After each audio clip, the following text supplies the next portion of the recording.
Saksikan segmen khusus Food Agri Insight CNBC Indonesia, segmen khusus yang akan membahas terkait dengan seperti apa isu dan juga tantangan yang ada di dunia pertanian dan juga pangan di negara kita. Dan segmen kali ini spesial karena saya sudah ditemani langsung oleh Head of Research dari CNBC Indonesia, Arief Gunawan. Halo Mas Argun, apa kabar? Baik, Selamat Monica. pagi. Selamat pagi. Nah, segmen kali ini menarik ya karena kita akan membahas lebih dalam terkait dengan seperti apa nih pengembangan bisnis dari salah satu emiten pendatang baru nantinya di Bursa Efek Indonesia, Widodo Makmur Perkasa atau disingkat sebagai WMP. Nah, kalau kita lihat nih bisnis dari WMP ini kan sangat terintegrasi sekali ya, mulai dari bisnis peternakan sapi, peternakan ayam, lalu kemudian ada juga bisnis pakannya, dan yang terbaru ini adalah bisnis masa depan yakni energi baru dan terbarukan atau EBT nih Mas Argun. Iya, ini saya pikir menarik karena Widodo Makmur Perkasa ini akan menjadi emiten pertama yang bergerak di sektor peternakan dan mengembangkan energi terbarukan. Jadi kalau kita bicara future-nya memang tadi energi terbarukan. Sekarang peternakan yang memulainya. Oke, nah salah satunya adalah business of the future begitu ya kalau kita lihat WMP ini. Nah, untuk mengetahui lebih lanjut seperti apa sih sebenarnya pengembangan bisnis dari WMP ini, langsung saja kita lihat liputan yang berikut ini.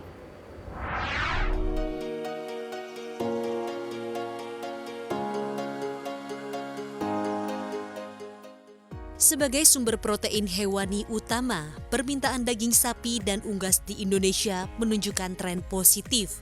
Meski demikian, konsumsi daging sapi dan unggas per kapita di Indonesia masih tergolong rendah dibandingkan dengan sejumlah negara di Asia Tenggara. Artinya, ruang pertumbuhan bisnis di sektor ini masih cukup besar. Inilah yang membuat PT Widodo Makmur Perkasa (WMP) selama 26 tahun masih eksis sebagai salah satu perusahaan terbaik di tanah air yang bergerak di bidang consumer goods dan komoditas agrikultur. Perusahaan yang dimulai dengan usaha feedlot sejak tahun 1995 ini akhirnya dikembangkan secara profesional pada tahun 2003. Sampai saat ini, WMP telah memiliki setidaknya 5 lini bisnis yang dijalankan melalui anak usahanya. Antara lain peternakan sapi terintegrasi, pengolahan makanan berbasis daging, peternakan ayam terintegrasi, komoditas pertanian, dan terakhir konstruksi dan energi terbarukan. Selain mengedepankan integrasi antara kelima lini bisnisnya, WMP juga telah menerapkan prinsip-prinsip environmental, social and governance alias ESG dengan melakukan berbagai inisiatif. Untuk ESG itu sendiri, ke depannya kita akan mengembangkan di 3 titik. Yang pertama itu adalah penggunaan renewable energy, di mana pada 5 tahun ke depan, grup kami akan mengembangkan fasilitas kami di renewable energy sebesar 158 megawatt peak. Jadi dengan penggunaan renewable energy ini, efisiensi biaya yang kami ciptakan itu sebesar 30% terhadap kebutuhan energi kami. Prinsip ESG inilah yang menjadi pedoman perusahaan dalam menjalani setiap proses bisnisnya. Melalui integrasi bisnis dan prinsip ESG yang dijalankan, PT WMP berkomitmen akan selalu melibatkan berbagai pelaku industri pangan, khususnya para peternak dan petani muda di Indonesia. Kedepannya PT WMP juga terus bertekad mengembangkan bisnisnya untuk dapat mencapai visi besar perusahaan dalam menyediakan pangan yang berkualitas di tanah air. Nah, itu dia tadi ya, sudah kita saksikan bersama seperti apa sih integrasi bisnis dari WMP. Dan Mas Argun, kalau kita lihat yang menariknya, WMP ini juga disebut-sebut menggunakan energi baru dan terbarukan atau EBT hingga mencapai 30% nih. Nah, efisiensinya seperti apa sih? Ya, ini menarik karena kalau kita bicara dari struktur biaya yang membentuk harga pokok produksi di sektor peternakan itu terbanyak pakan ternak, yang kedua energi, ada listrik dan ya untuk menunjang operasi mereka. Jadi kalau ada efisiensi 30%, saya pikir itu menjadi terobosan karena mereka tidak bergantung pada ya PLN misalnya, mereka bisa mengembangkan energi mandiri dan itu menjadikan label integrasi itu benar-benar tidak hanya slogan. Ya, lantas bagaimana strategi pengembangan bisnis dari WMP nantinya setelah IPO? Langsung saja kita tanyakan kepada CEO dan juga founder dari WMP, Tumiana. Yuk, Mas Argun.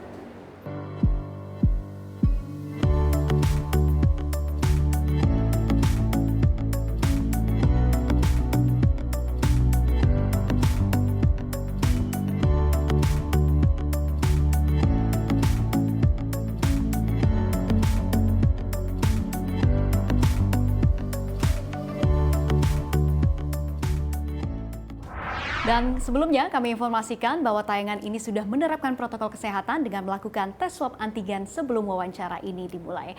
Oke, next selanjutnya langsung saja nih ya Pak Tum dan juga Mas Argun. Ini pertanyaan yang dinanti-nantikan nih oleh para pelaku pasar. Seperti apa sih nantinya strategi pengembangan bisnis dari WMP baik di dalam dan juga di luar negeri setelah nantinya melakukan IPO, Pak? Pak Monik Widodo Makmur Perkasa Tbk mendesain sebuah pertumbuhan jangka panjang. Pasca IPO apa itu, kita akan memproduksi satu yang namanya protein dan pangan. Protein dan pangan itu kita akan mendevelop 3 area sebagai basis production daripada Widodo Makmur Perkasa. 1 di Sumatera, 2 di Sulawesi, 3 di Merauke. Jadi kalau kita lihat Mbak Monik perkembangan sekarang bahwa kita akan mengalami short supply terhadap food industri dalam 5-10 tahun ke depan.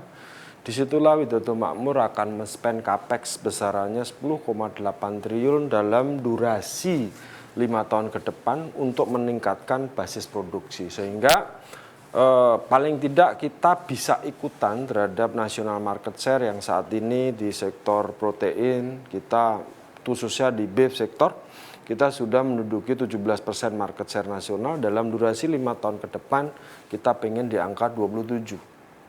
Dari sektor ayam itu kita dari 4% saat ini pengen naik ke posisi angka 12 dalam 5 tahun ke depan. Ketiga komoditi itu sekarang masih 0,5. Tapi tadi dengan integrated farming di lahan 6.000 di Sumatera, 9.000 hektar di Sulawesi, 15.000 di Merauke, itu cerminan bagaimana perusahaan ini akan tumbuh dengan men-spend capex yang besarannya average per tahun di angka 1,8 triliun. Cukup nggak kekuatan Widodo Makmur di dalam mendesain sebuah pertumbuhan dan mendesain sebuah basis produksi? Itu semua sudah masuk di dalam kerangka covenant di dalam sektor keuangan, sehingga kita maintain debt to equity kita di bawah 1 gitu ya. Terus debt to EBITDA kita bergerak naik dari angka 10 menuju ke 12 dan pada durasi 5 tahun ke depan akan menuju ke angka 18. Tapi saya garis bawahi sekali lagi bahwa pada saat 5-10 tahun mengalami short supply di region terhadap food sector, itu Widodo Makmur akan menyiapkan diri supaya produksinya bisa naik sehingga kita bisa ikut berpartisipasi di market. Gitu Mbak Monik. Oke, berarti harus menyesuaikan dengan demand yang akan terus meningkat nanti ke depannya, begitu ya Pak Tum? Iya. Oke, kalau Mas Argun sendiri melihat seperti apa sih sebenarnya kalau kita berbicara terkait dengan prospek dari emiten-emiten peternakan ini dan juga pastinya Widodo Makmur Perkasa, Mas Argun? Oke, kalau secara umum memang sektor peternakan ikut terpukul Pak ya karena pandemi selama tahun 2020 tahun lalu ya. Karena kan kalau kita bicara problem di pandemi adalah orang-orang yang tadinya konsumsi ke restoran dan lain-lain tiba-tiba nggak bisa melakukan itu. Makanya permintaan peternakan akhirnya tertekan. Tapi itu story tahun 2020. 2021 sepertinya sudah mulai ada pemulihan. Dan kalau saya melihat per Juni kan juga Widodo Makmur misalnya membuka laba bersih 100 miliar Pak ya. Artinya memang industri ini sudah mulai bergeliat kembali gitu. Dan kalau kita bicara future value yang disebutkan Pak Tumiana tadi, ini saya pikir menarik karena dimanapun juga di seluruh dunia tidak ada sektor peternakan atau pertanian yang tiba-tiba ditinggalkan. Semuanya pasti menjadi sektor strategis di sebuah negara. Jadi kalau kita bicara demand pasti akan selalu tumbuh, tapi kalau di secara risiko, disitulah perlunya ada integrasi. Karena kalau kita bicara sektor peternakan, tidak ada pasokan pakan ternak yang kontribusinya 50% Pak ya kalau nggak salah dari HPP peternakan, itu akan bisa mengganggu operasi mereka. Dan Widodo Makmur dalam ini berbeda. Mereka mulai membangun integrasi termasuk di pakan ternak itu. Dan juga malah mencatatkan laba ya kalau kita lihat walaupun di tengah hantaman dari pandemi virus corona ini. Nah selanjutnya nih Pak Tum, kita juga tahu bahwa WMP juga berencana untuk membangun nantinya perkebunan jagung di beberapa daerah yang ada di Indonesia. Nah update dan juga progresnya sampai saat ini sudah sampai mana nih Pak Tum? Ya Mbak Monik, sekarang di yang tadi 3 titik yang saya sebut. Di Sumatera sudah kita dapat komitmen dari local government, di mana sekarang perizinan berjalan. Sehingga tadi yang Sumatera sama yang di Merauke itu komitmen lahannya sudah kita dapat, sehingga perizinannya sekarang bergerak, diharapkan pada akhir tahun 2022 itu semua sudah berproduksi. Sehingga nanti itu terintegrasi. Kita dalam satu kawasan, kita akan nanam jagung dengan luasan yang tadi saya sampaikan. Gradual menuju angka 30.000 dari 3 titik yang tadi. Di situ terbangun juga pergerakan daripada feedlot, dalam hal ini sapi. Ketiga, terintegrasi dari pabrik pakan sampai dengan energi sektornya itu self sufficient. Sehingga di area itu nanti energi sektornya kita bangun renewable energy, dalam hal ini solar panel, kita combine dengan wind, sehingga siangnya bisa diserap dari tenaga matahari, malamnya kita combine dengan angin. Nah, disitulah kelebihan Widodo Makmur. Jadi 3 titik itu nanti akan menjadi basis produksi kita selain existing yang sekarang dimiliki. Nah, pada saat kita energi sektornya self sufficient, terus dari kotoran sapi masuk ke plantasinya jagung ataupun padi, karena setiap lahan itu kira-kira 2 kali masa tanam jagung, 1 kali opsional, bisa kedelai, bisa padi, subject to musim yang sekarang lagi kita pelajari kepada teman-teman ahli, yang pas apa sih gitu, antara padi atau jagung, antara padi atau kedelai. Kedelai itu tidak perlu air banyak, di mana 3 titik itu misalnya air di Merauke begitu melimpah, opsinya apa nanti di tengah itu, kira-kira padi. Kalau di Sumatera opsinya apa, bisa kedelai. Kedelai itu memperbaiki hara, memperbaiki hara, sehingga tanah itu automatically bisa diperbaiki. Terus waste cattle jadi pupuk. Pupuknya berarti cost pupuknya tereduksi juga, sehingga mengakibatkan efisiensi. Terus limbahnya jagung itu juga akan menjadi pakan sapi. Itu akan mereduksi cost daripada cattle feeds-nya sendiri. Hasil jagungnya dikasih untuk pakan ayam. 4 titik dari mulai energi sektor, feed untuk cattle, feed-nya untuk poultry. Itu tersinergi dalam satu kawasan, sehingga ke depan kita akan bisa membangun basis produksi yang efisien. Itu big picture-nya Widodo Makmur dalam 5 tahun ke depan. Gitu Mbak Monik. Nah, kalau kita lihat kan sangat terintegrasi ya Pak ya, mulai dari bisnis peternakan, lalu kemudian pakannya, dan juga energi yang sekarang digunakan 30%-nya ini adalah EBT begitu ya. Nah, kalau kita berbicara terkait dengan long term strateginya, kira-kira what's next nih Pak Atom? Karena kalau kita lihat bisnisnya kan sekarang sudah terintegrasi nih, kira-kira apa nih selanjutnya? Di region ini itu total penduduk itu 51% ada di negeri kita. Sisanya ada di region. Artinya kita memenuhi kebutuhan sendiri juga udah luar biasa. Ekses dari produksi kita kalau itu efisien, berarti kita bisa itu ke tempat lain setelah nanti 5 tahun. Apakah dalam 5 tahun ini kita juga bisa memenuhi kebutuhan keluar? Itu kan masalah company strategi aja. Kalau memang yield-nya membaik di dalam, return-nya lebih baik, ngapain juga kita harus ke sana. Tapi di tempat lain juga ada yang food support-nya nggak cukup. Kalau tadi saya bilang ada 4 item yang bisa mendekrease ataupun mereduce terhadap cost production kita, automatically orang akan nyari. Jadi yang 30% tadi bukan energi sektornya. Kita bicara 30% itu efisiensi daripada energi konsumsi kita. Sehingga itu support terhadap renewable itu 100% daripada total kebutuhan.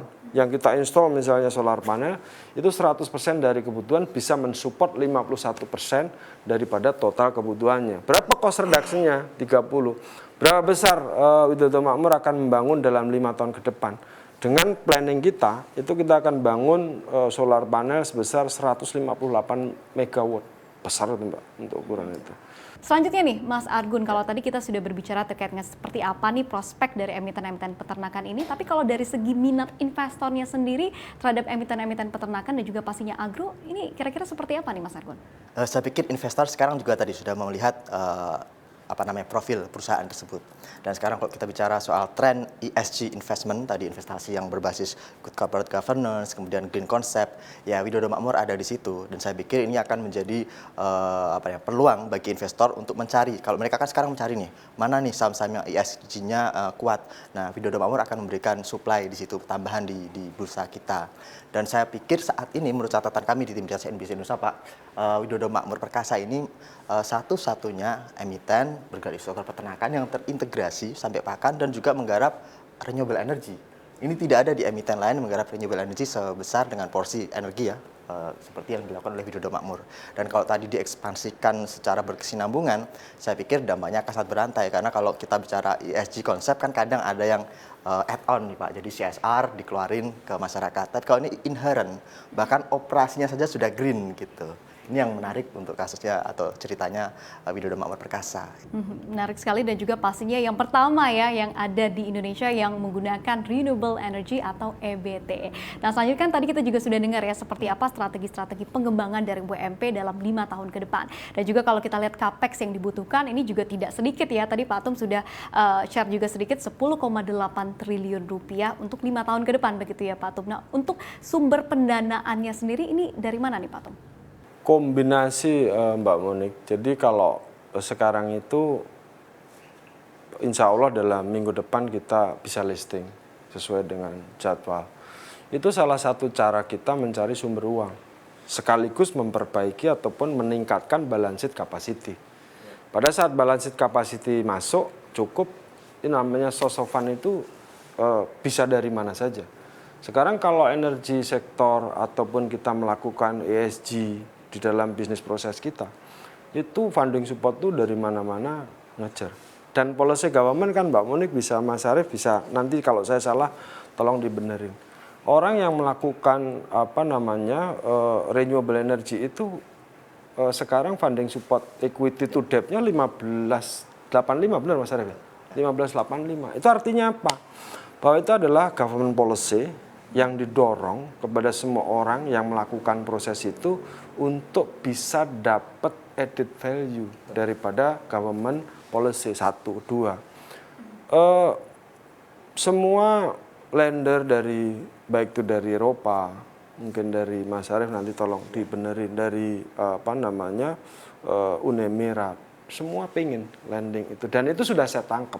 Ada salah satu bank di saya nggak perlu sebut di Timur Tengah yang pitching dengan kita dan sudah punya komitmen. Ada juga yang dari Jepang sudah punya komitmen untuk lending. Dan itu pasti efisien. Kenapa? Karena orang akan melihat government Indonesia saja sudah melakukan policy untuk bisa mensupport terhadap proses ini dengan debt to equity-nya di atas di 85%. Itu nggak menik sumber uang. Nah kalau kita ngomong green bond, cost-nya lebih murah kan? Bener nggak? Setelah saya IPO, saya sudah full Reg S, artinya Eropa sudah meng-assess company ini. Semua orang udah proven, Widodo Makmur sudah assessment by sana. Artinya ini sudah buka gitu. Kalau bahasa saya, baju saya udah saya tanggalkan. Semua orang sudah ngelihat. Mungkin Mas Arief bisa nambah, silakan Mas Arief. Iya, memang saya tadi sempat ingin menjelaskan, tapi Bapak temannya sudah menyinggung ya mengenai green bond. Kalau green bond ini kan mereka memberikan pendanaan pada perusahaan yang dinilai yaitu menjalankan ESG secara kuat dan cost-nya malah lebih rendah. Rate-nya itu bisa 2-3% lebih rendah dibandingkan Komersial normal. Dan di Indonesia ini kan sekarang jadi sorotan nih karena mohon maaf kita kan batubara banyak yang ini besar-besar dan itu bank-bank Eropa mengurangi exposure mereka batubara dan mereka mencari sektor mana yang bisa menggantikan itu. Ya salah satunya bisa jadi kredit-kredit hijau itu bisa disalurkan ke perusahaan yang berbasis ESG seperti Widodo Makmur. Jadi memang ada peluang pendanaan hijau yang bisa digarap oleh Widodo Makmur yang lain perusahaan-perusahaan lain belum tentu bisa gitu. Disitulah mungkin peluang ke depannya Widodo Makmur. Oke Pak Tum, kalau kita lihat kan bisnis dari WMP ini sangat terintegrasi, lalu kemudian langkah-langkah efisiensinya juga sangat luar biasa sekali begitu ya. Dan seperti apa sih gambaran kinerja dari WMP nantinya setelah melantai di Bursa Efek Indonesia? Insya Allah tahun depan kita akan grow 101% dari 2020. Itu desain kita 101 sampai 105. Itu double growth. Kenapa? Karena fasilitas produksi kita udah bangun tahun ini dan tahun sebelumnya, sehingga pertumbuhan tahun 2020 ke 2021 ini insya Allah dari sisi revenue juga 100-an gitu. Dari 3 ke 6, ya sekitar 100%, tahun depan 105, dan itu akan naik terus. Average growth sampai dengan 5 tahun ke depan itu di angka 49, sekian persen. Average 49. Itu sesuatu yang luar biasa, Moni. Tapi tetap mengawali begitu ya Pak Tum, dan juga target growth-nya ini sangat luar biasa ya, 100%. Ini menarik sekali Pak Tum dan juga Mas Argun, tapi kita harus break terlebih dahulu. Dan dialog akan kami lanjutkan usai jeda berikut, tetaplah bersama kami di Food Agri Insight CNBC Indonesia.